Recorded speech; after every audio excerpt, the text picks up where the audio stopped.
Olá pessoal, então só fazendo um resumo do que a gente viu até então, eu estou mostrando para vocês um vídeo que tem alguns resumos de alguns conceitos que a gente viu. Aqui seria uma estrutura cristalina idealizada, né? E ela estaria sendo submetida a alguma tensão para ver o que está acontecendo, né? Na hora que a gente coloca uma tensão numa estrutura como essa, o que acontece? Os átomos começam a se afastar da posição de equilíbrio. A gente chama isso de deformação elástica. Então, os átomos ainda estão com todas as ligações químicas presentes, né? Não há quebra de ligações químicas, mas eles começam a se afastar da posição de equilíbrio.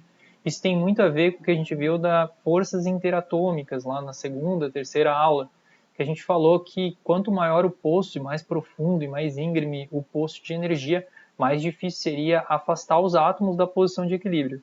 Aqueles que precisam de mais força mecânica para afastar teriam um alto módulo de elasticidade. Então, o que está relacionado com esse afastamento dos átomos da posição de equilíbrios é o módulo de elasticidade do material. Quanto maior o módulo de elasticidade, mais força a gente precisa para afastar eles de maneira elástica, né? Sem romper as ligações químicas. Materiais que são rígidos, têm alto módulo de elasticidade, precisam de muita força para conseguir separar um pouco os átomos da posição de equilíbrio. A gente vai aplicar essa força até um determinado ponto, e se a gente deixar de aplicar essa força, os átomos vão tender a voltar para a posição de equilíbrio.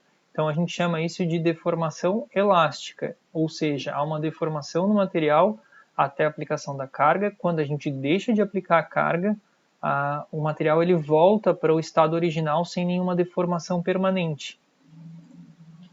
Se eu aplicar a carga e continuar aplicando a carga depois dessa deformação elástica, eu vou chegar a um que a gente chama de tensão de escoamento. É a tensão suficiente para quebrar as ligações químicas, né? E essa tensão de escoamento, a tensão suficiente para quebrar essas ligações químicas, depende da direção que eu estou puxando o material. Então, se eu estou puxando numa direção ou em outra direção, eu vou ter diferentes respostas no material. Então, essa tensão foi suficiente para causar uma deformação elástica e depois uma deformação plástica.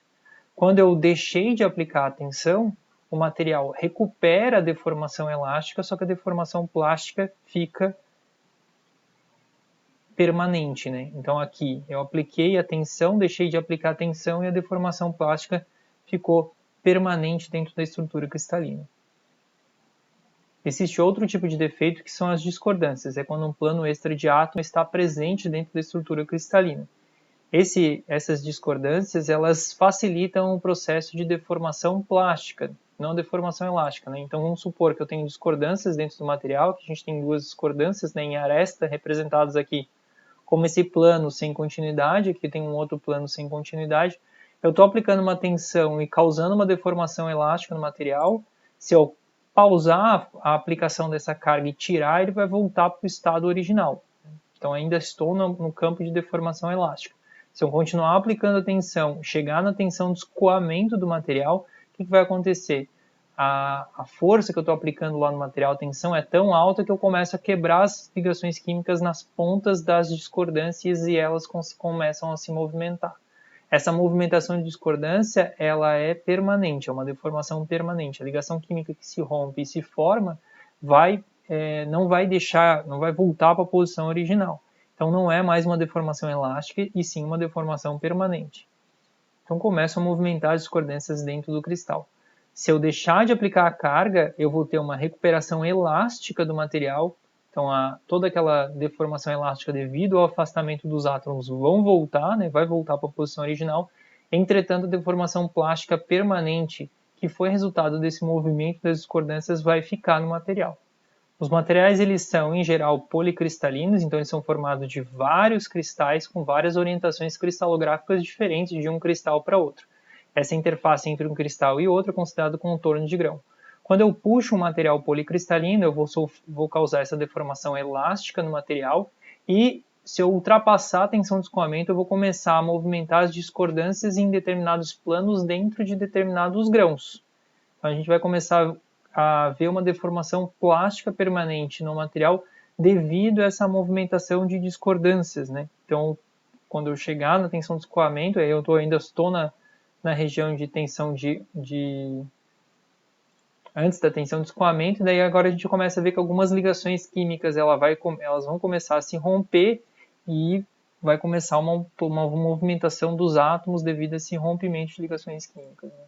Então aqui a gente consegue ver que a discordância se movimentando.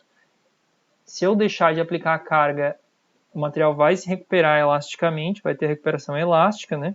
Os átomos voltam para a posição original. Só que aquela discordância que se movimentou, ela vai continuar na última posição dela, ela causou uma deformação permanente no material. Né?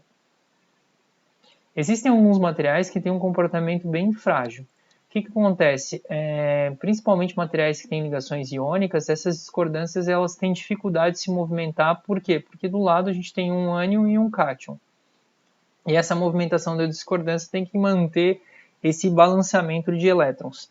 Nesses casos, né, quando a gente aplica uma tensão, a gente separa os átomos da posição de equilíbrio, né, então a gente ainda está deformando elasticamente, mas às vezes a tensão é tão alta que é mais fácil trincar o material e quebrar ele do que causar uma deformação plástica. Né? Esses são geralmente os materiais frágeis, que não deformam plasticamente. Então a gente aplica uma tensão, por exemplo, numa cerâmica, né, a gente vai aplicar essa tensão e vai ver que essa tensão vai ser suficiente para propagar uma trinca no material e quebrar o material, fraturar o material.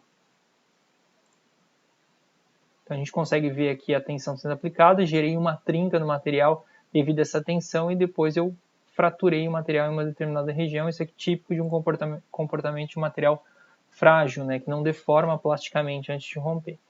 Bom, esse vídeo aqui, depois eu vou passar para vocês o link. Ele tem uma explicação aqui em inglês, né, depois vocês podem rever esse vídeo.